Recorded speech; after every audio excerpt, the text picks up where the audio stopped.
Hey everyone, and welcome back to the channel. So today, let's take a look at the 2025 BMW M440i. This is the Gran Coupe. It's finished off in black sapphire metallic, and the MSRP starts just over $63,000. So we have a lot to go over for this hatchback style sedan from BMW. And we'll start off underneath the hood, where this is powered by the 3-liter inline 6-cylinder turbocharged engine. It's paired to both the mild hybrid system along with the 8-speed automatic, and it pumps out 386 horsepower, 398 pound-feet of torque. This model here is rear-wheel drive. It can do 0 to 60 in 4.6 seconds. And as far as fuel economy goes, you're looking at 26 in the city and 32 out on the highway. Now, as we take a look at the exterior styling, you'll notice this has the large kidney grille. There's also the forward-facing camera. You get active grille shutters, a sensor for distance pacing, all of the traditional parking sensors. There's also a dark housing for the LEDs, and then you have even more cutouts on both sides to provide a lot of cooling to all of the components and engine up front. There's also some really nice lines that come down the hood to give it a great look. Now, this model also has a two-tone design for these wheels. There's the blue M Sport brake calipers. You'll notice there's a functional trim accent just behind that tire there. And then you have body colored side mirrors that are power folding. There's the camera and the turn signal. There's also a sunroof up top, and then really nice lines that come down the side. And then you'll notice too, there's a small trunk mounted spoiler that is body colored. LEDs for all of the lighting. You get a backup camera, all of the parking sensors, and then there's the dual exhaust system with more gloss black. Now, it does have remote start, so you can start it up just by triple tapping on the lock button, and then you can use that to shut it off as well.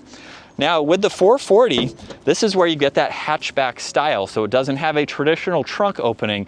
You have a very large cargo space here. You do have some storage on both sides. There's no storage under the floor. You have this that you can remove, and then you can also fold down the back seats. So you can fit in quite a lot for this model if you are looking to pack it full of items. Now, you can also just close that, or you can lock the vehicle too.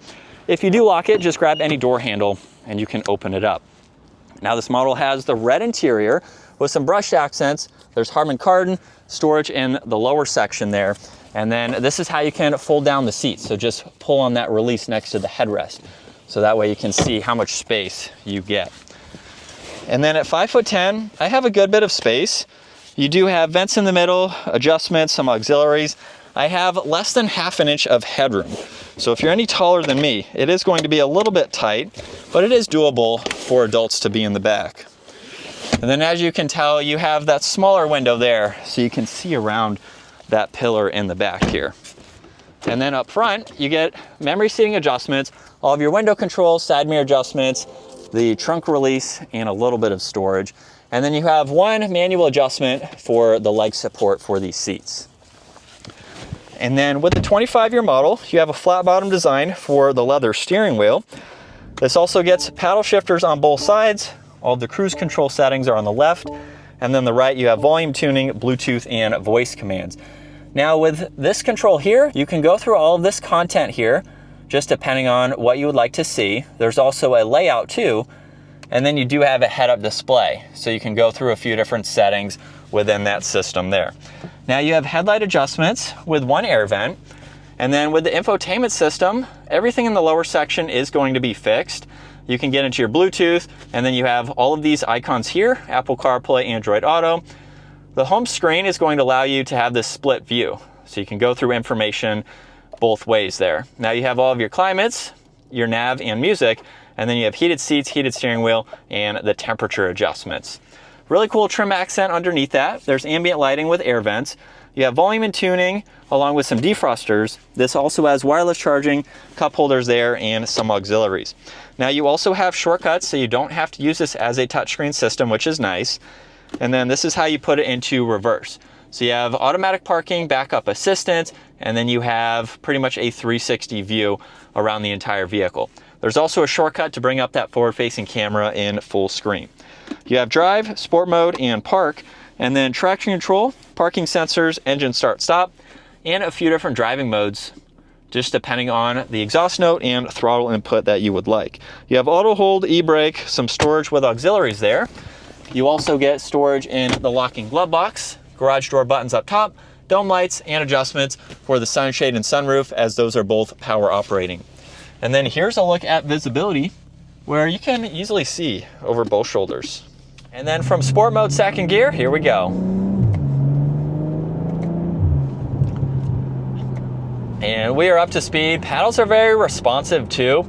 This is going to be a very fun vehicle to drive. So this is what it's like to be behind the wheel, where we have a lot of nice creature comforts and just a very relaxing vehicle to drive. So again, something that you can drive every day and just get those luxury refinements and pretty much a good all-in-one. Now, like I just mentioned, it does weigh a little bit more than the 340, so if you're doing some more performance style driving, you know, that's something to consider.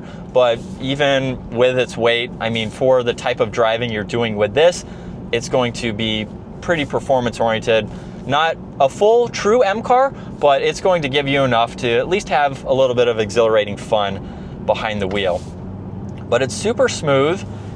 We do have the throttle adjustments with the different driving modes and the exhaust too.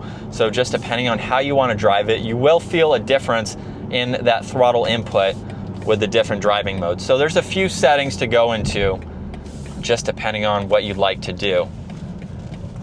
But it's definitely a fun vehicle. You have a lot of tuning potential with this as well, since it's the same engine as the 340, but out of the gate stock, it's going to be a very nice vehicle to drive. And that is going to wrap it up for the 2025 BMW M440i Gran Coupe. Once again, a huge shout out to Hendrick BMW Mini for providing this for me today. Take a look at their website, give this video a huge thumbs up if you enjoyed it, and consider smashing that subscribe button so you can stay up to date with our daily uploads. I will see you all in the next video.